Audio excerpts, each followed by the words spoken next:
I've been in the danger zone.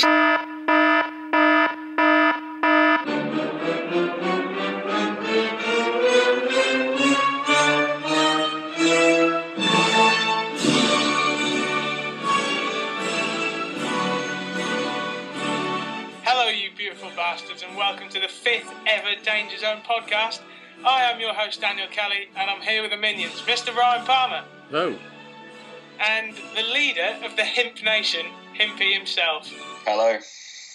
As always, we'll kick things off with a look at this week's Raw, and we'll begin by having a look at the main story of the show, which was, once again, CM Punk, The Rock, and Paul Heyman. Yep, so at the beginning of the show, Paul Heyman was already in the ring as it started, and he cuts a promo. He basically says he's tendering his resignation so that Punk will not be punished through association with him. This brings out Punk. He says he doesn't want Heyman to quit and wants him in his corner when he beats The Rock at the Elimination Chamber PPV. And they end this segment with a nice little hug, which is very good. I thought this was a brilliant start to the show. Heyman was again amazing, and their reaction between him and Punk is just gold and continues to be. So yeah, very very pleased with this. I think lately Paul Heyman is at his best when he plays a victim. I think when he's trying to show that he's vulnerable, I think that's when he gets his most heat, because it's just, you know, it's not believable for some reason. Even though they've not implied that he wasn't really going to quit, but you still don't think that he was completely genuine. I didn't anyway. No, yeah, it's good, and he seems very sympathetic here. I know he's supposed to be the bad guy, but I don't know how the crowd are booing him because he's so brilliant. He got a pretty strong reaction this week. I think there was a lot of positivity towards him this week compared to recent weeks. Anyway, I noticed throughout there's a little bit more of a smarky crowd than what we've had lately. Yeah. I thought we got a really good line from King at the end here, who said, "I think Heyman is trying to upstage the Pope." Yeah. I know I certainly didn't expect to hear someone in WWE reference a former TNA talent, but there you go. We had Jeff Jarrett later on, mate. Yeah, that was great as well.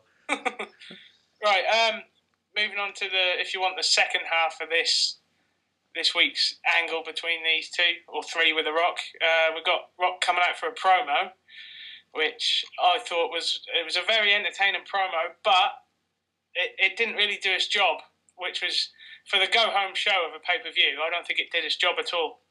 Yeah, definitely. Like you, I was entertained by it. I thought it was one of his funniest ones. His anecdote about buying a car from a crackhead when he was 15, which was pretty good.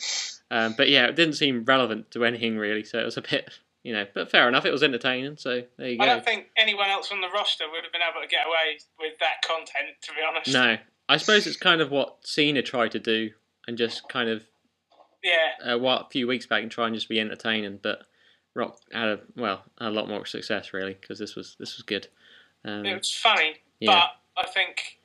Because I think he didn't reference CM Punk or the title or the match once until Punk came out. No, yeah. It was a bit silly because, and they said earlier in the show that if Rock lost by count out or disqualification, he'd lose the belt. He didn't mention that whatsoever. No, yeah, that was peculiar. It's a bit strange, yeah. Yeah, I don't know if they ran out of time or I don't know, because they didn't have that much time. I think they only had about 15 minutes. But yeah, this seemed a bit weird. But yeah, I certainly think the Shield John Cena, Sheamus, Ryback one built to the pay-per-view, like their match better than this did. But I suppose it sells itself this again. But mind you, Rock, Punk, and Jericho are all on SmackDown this week. I saw earlier, so they'll probably continue it there, won't they? Oh, okay. That makes sense. People see Raw and SmackDown though, don't they? So yeah, that's true. Yeah. But there'll probably be some sort of reference you'd have thought to the stipulation. Yeah. Yeah, that's right. Yeah. So after Rock had finished, Punk comes out with Heyman by his side, and Rock just rips into him about them having a romance similar to Twilight. So yeah, neither of them act bothered by this, and hilariously they just put their arms around each other, which is really good. So yeah, the segment ends with Punk entering the ring to fight Rock. and Rock gets the better of him and goes for the People's Elbow, but Heyman trips him, allowing Punk to then hit the GTS, and Punk leaves with the WWE title belt. I think when Punk came out, it was fine, but I wanted a little bit more from Rock's promo, to be honest. But it was entertaining, but at the same time, it wasn't enough for me. Yeah, a little side point at the end. I think I've got to point out that every time we've seen The Rock beaten down and left lying in the ring, he sells every beatdown exactly the same. He always ends up with his fish face at the end. Yeah. He needs to work on his facial expressions a little bit, but go on. Yeah, I guess, yeah. I mean, I suppose he wasn't able to spit out tiny amounts of blood in his mouth from this one. Yeah, but there we go. So I'd say the second biggest storyline going on in WWE now is the Shield versus the team of Cena, Sheamus, and Ryback, who I'd like to refer to now as the Big Bunch of Bastards. Oh yeah, I'm fine with that. That's a solid team name. Yeah, I like that. Yeah, that works. Bunch of bastards. Yeah, and so at the second hour of the show, the Shield came to the ring for a promo, and fuck me with a lubricated horsecock. What a promo this was!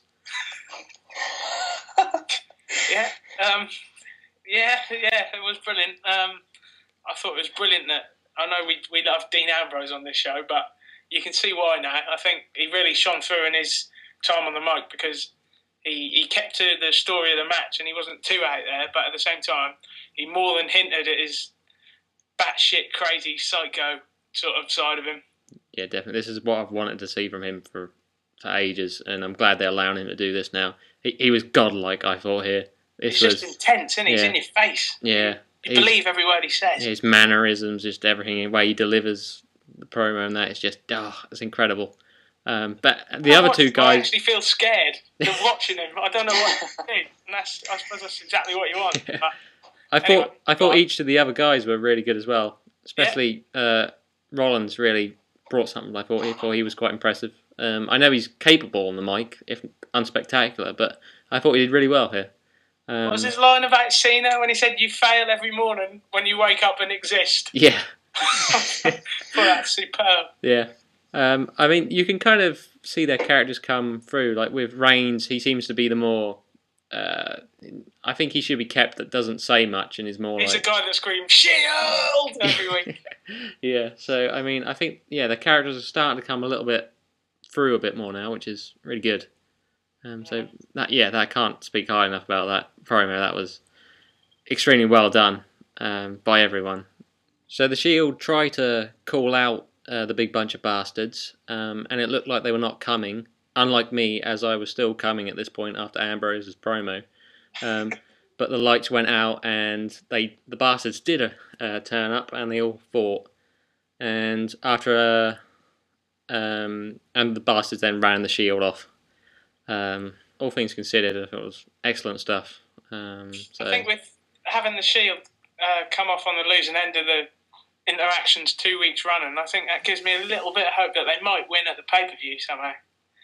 Yeah, definitely. I certainly didn't expect... I thought they were going to come out on top because Cena and them going to win. But, I don't know, with WWE's law of the losing people coming out on top just before the pay-per-view, that would point towards the Shield winning, but I don't see it happen. Especially, the only reason I say that is because it's been 2 weeks running now. But before the Shield had their promo, we had 3MB versus the Bastards in a glorified squash. I think, well, it was what it was. They were always going to get the win before the pay-per-view, and they needed to do it without them touching the Shield, I suppose. Yeah. If they were, like, against God, Jesus and Moses, they would have won. The Bastards would have won here. So, I mean, 3MB, of course, they were going to win, so... I mean, he's busy teaming with Shawn Michaels still, God, I think. Yeah, so I mean, this match was about as fun as it sounds. Highlight of the match for me was King at the start when Cena came out. He said, "The roof has literally come off the building." Yeah, I'm sure it hasn't, King. That'll turn up in Botchamania, I'm sure. I think he had a segment about Matthew did a segment about that with like people using literally. Yeah, like, he did. Stuff there, yeah. That was in the latest one. There you go. There's a plug for Matthew on YouTube. One more point quickly about this match. After the match, did you notice King's joke about Elvis? What? No. I don't No? think- Oh, here we go. Well, basically, he said Heath Slater has got dance moves as good as Elvis. And then he said, let's hope he ends the same way as Elvis on the toilet. Really? Yeah, that is the Christ. honest truth. He didn't say it exactly like that, but to paraphrase it, that's what he said. He basically insinuated that he wanted Heath Slater to die on the shitter. Jesus. Coming from a guy who just had a heart attack. Exactly. That's yeah. I couldn't believe it when I heard it, but Especially considering, I mean, if things had gone a bit differently in the past, he could have ended up dying with some like fat guy in prison inside of him or something. You know, it's just a bit uncalled for, really. we're definitely moving on now. Moving on, to the match of the night by a mile: Chris Jericho and Daniel Bryan. Yeah, incredible. Real treat when Booker T announced this. But yeah, half of me was kind of like, I was really hoped that they would have this match at Mania. Yeah, same. But you know, brilliant though. Great to see these guys anytime. So yeah, so the stipulation for this match was that if Jericho could beat Bryan, he'd be in the Elimination Chamber. And yeah, it was an incredible match, super exciting, and worked at a pace that I don't think you see that often in WWE right now. And like all the reversals near the end were just phenomenal. The finishing sequence was brilliant. Yeah. I've got to be honest, I didn't think it as good as Jericho's match last week with Punk. I did. I preferred it, even though it was only about 10 minutes. I did. I just loved this. I thought, I do think it was better, but that was just my opinion. I'd say it's slightly inferior, but go on, Himpy, what do you reckon? So I was just going to say, hopefully we see a lot more of Bryan and Jericho further down the line. Yeah. Feud would be amazing. I'd love them to be the final two in the chamber, but that's not going to happen. That'd be amazing. Mention that later on. Yeah. But I think either the final two or the first two would be pretty spectacular. But I think Jericho's he's had two great matches in a row on television, and you don't really see many great TV matches these days. No. And looking forward to, if there is a feud between the two, I think Jericho would take great pride in putting Bryan over. Oh, and yeah. It could be a major rub for Bryan somewhere down the line. Yeah. Definitely. Yeah. I also loved the all the Dazzler signs for Bryan. It was just like there was everywhere. a few on the hard camera side, Yeah. Must just from one person printed off about 1,000 of them and just handed them out. That was so funny. But yeah, brilliant match. Right. Do you want to give us a quick rundown of the other chamber entrants and the developments surrounding the match? Yeah, well, so quite early on the show, it was revealed that Rey Mysterio had been removed from the match as he was injured. I mean, that poor guy, he can't catch a break with injuries at the moment. And it's a shame for the match too that he's not in it as well, because I mean, he always adds to him when he's in them. Yeah. So yeah, that was. I don't know. I haven't heard about when he got injured or what's happened there. I mean, well, he tweeted that he was injured at the hands of Mark Henry, but I think he was just sort of kayfabing us there. Oh, right. But he might not even be injured. It might be a storyline development somehow. Yeah, but be weird though with just how much he's been away. I mean, he'd only just come back again. I mean, so something might happen on SmackDown tonight. Yeah, we'll see. Swagger, Jack Swagger beat Zack Ryder with the Patriot Act in a short match that Swagger dominated, but you know it was fine for what it was. And interestingly, Swagger had Zeb Coulter with him as his manager. I like to refer to him as Dutch Mantel in a dirty vest. Yeah, yeah. And basically, Swagger introduced him after the match, and he cut a promo about people from foreign countries being in the States and how he didn't like this. And I just can't believe they are doing a xenophobia gimmick. I mean, what a bunch of shit. I'm just stunned that they'd even think about this in this day and age. I'm on the other side there. I think it's an attack on a nation, but it's obviously coming from the inside. It's a little bit different. I think there's potential as where this can go. I think Swagger needs someone that's a little bit edgy with him to give him a defined character a bit more, and I think it could be, in the long run, it could do him the world of good having this, what was his name, Zeb? Zeb Coulter, yeah. Zeb Coulter, yeah. I think we'll see where it goes. It was very,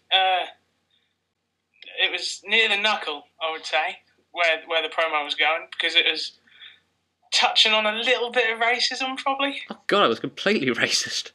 I mean, Jesus. You said it, I didn't. What's worrying though is that they might go to certain places and this guy might get cheered.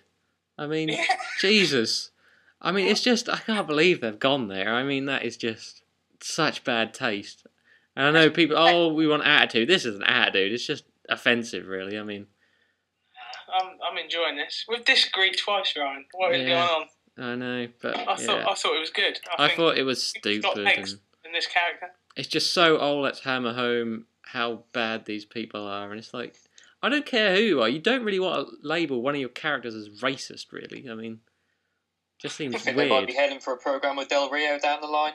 Oh yeah, I think they seem to clash a little bit. Gee, that's a good point. That's a good point. That's a good shout, Himpy. See, that's why you're here. Things like that. There you go. Spot on. A little point on that. I'd just like to know how the commentators knew who Zeb Coulter was before everyone else. When he was walking down the ramp, they were like, King was, oh, I know who that is. That's Zeb Coulter. And it'd never been introduced to anyone before. Why would King know who he was? No. I love, then we cut back to Booker T backstage. And he's like, well, Swagger's really impressed me. And I thought for a minute he meant by the racism. But... but what he really meant was the match. So, and then Swagger was announced as being in the Elimination Chamber. So, yeah. The last match of the episode was Kane versus Ziggler, and the winner would get the last spot in the Elimination Chamber. And Kane wins an okay match with the choke slam. I was really annoyed that Ziggler lost, as it's... Yeah, it's one step forward and two back for Dolph at the minute. Yeah. Every week, it seems. Yeah, and further than that, just because I think if he'd have won, I mean, would have had the most talented bunch of guys ever in a chamber match, except of Henry, of course. I mean, you've got 5 like really good guys there, like 4 especially. I mean, and Mark Henry. Yeah, so that was a bit. So yeah, it's kind of going to lag a bit with Kane and Henry in there, but hopefully they'll go quickly. But that probably won't happen. The only saving grace that I can see for Dolph is if they're building for a cash-in at the show.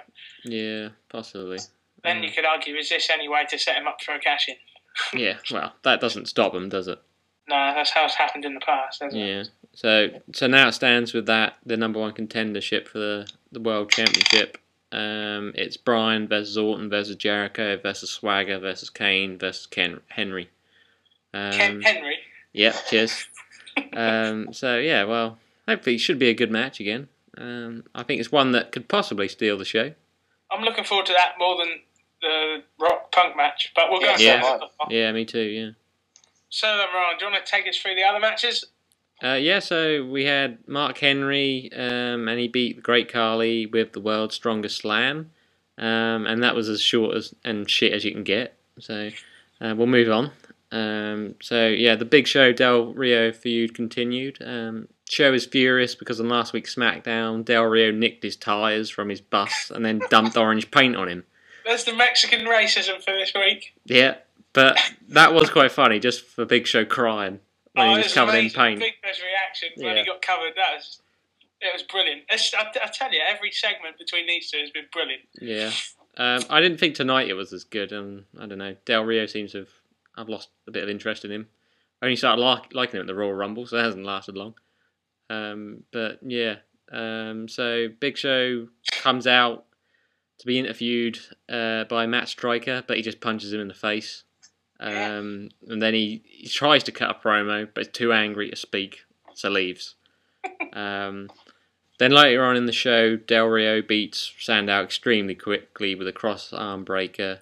And I mean, that was just way too quickly to avoid making Sandow look just like a piece of crap. So I think the Rhodes Scholars singles runs are doing well, aren't they? Yeah. Yeah, working out well so far, yeah. Del Rio then cuts a promo after the match saying that Big Show's previous promo, was the best he's ever done because he hasn't spoken in it, but agrees that the time for talking is over. So that was lovely. So elsewhere on the card, we had The Miz versus Cody Rhodes with Antonio Cesaro on commentary. Miz, I imagine, because it was not announced, won by disqualification when Cesaro attacked him.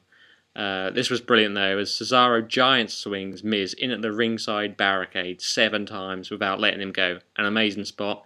Cesaro is a fucking beast. He is. He's more. He gives you more intimidation than Ryback does by miles. Yeah, I cannot stress how much of a smile on my face when he was doing that to Miz, because it looked painful. That was his punishment for dropping Punk on his head at the weekend. Yeah, I was surprised he just didn't lob him in the crowd as well, just to put it home. But yeah, I think when he after the match he was screaming things at Miz in his different languages. I think I heard him actually say that Miz is a disgusting lesbian duck at one point. I think I caught that as well. Yeah, you may be right there. Yeah. That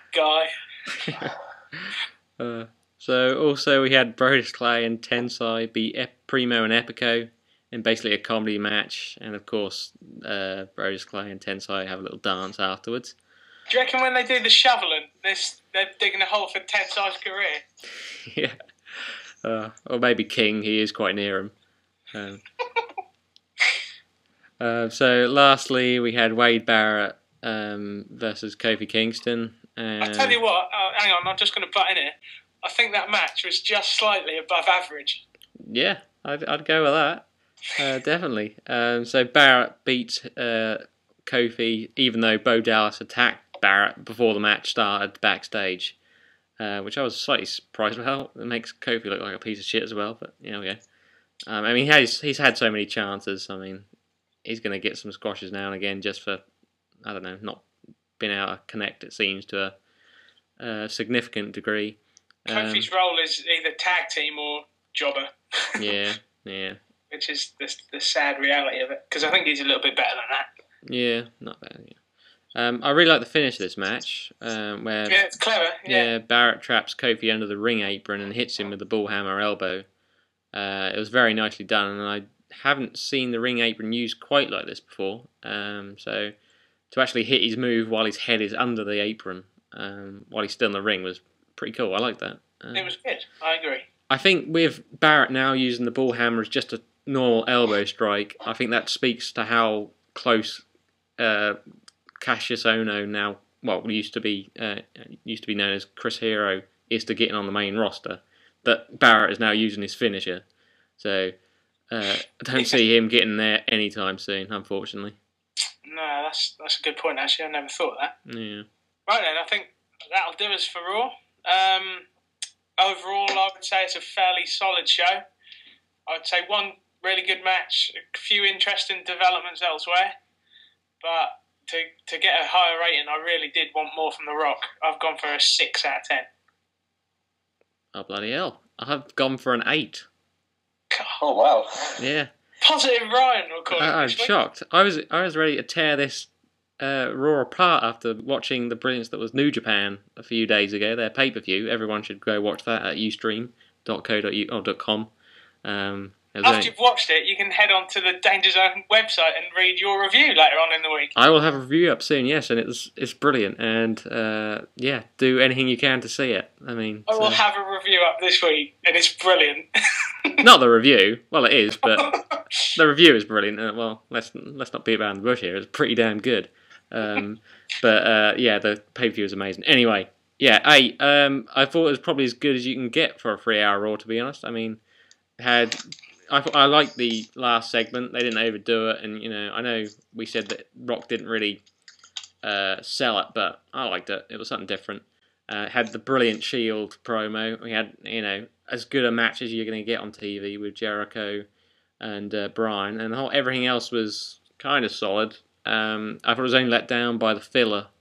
They had to cram it all in a 3-hour episode. Like we usually say, if this had been a 2-hour Raw, it probably would have been amazing. One of the best you can get. So, there were lulls in it, but, I think, can't argue.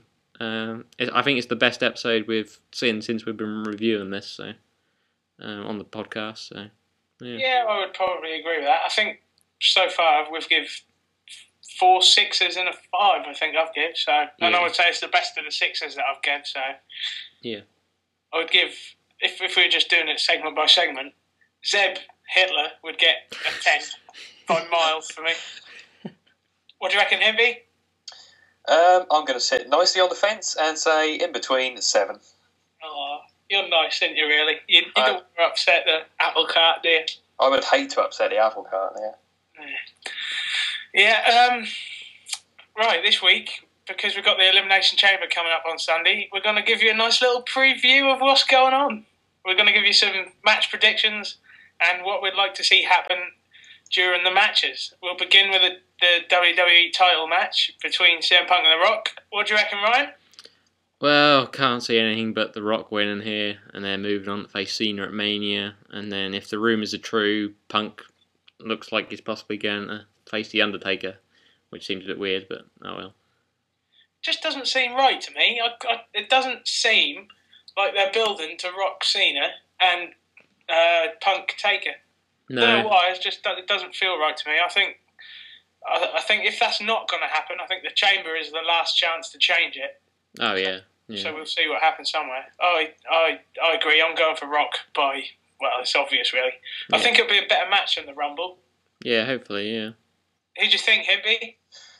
Yeah, I think I'll go with The Rock as well. I think the stipulation they've added is just to try and give Rock a little bit of vulnerability because everyone believes he's going to win. As long as we get a good match, I'll be happy. Yeah. Right.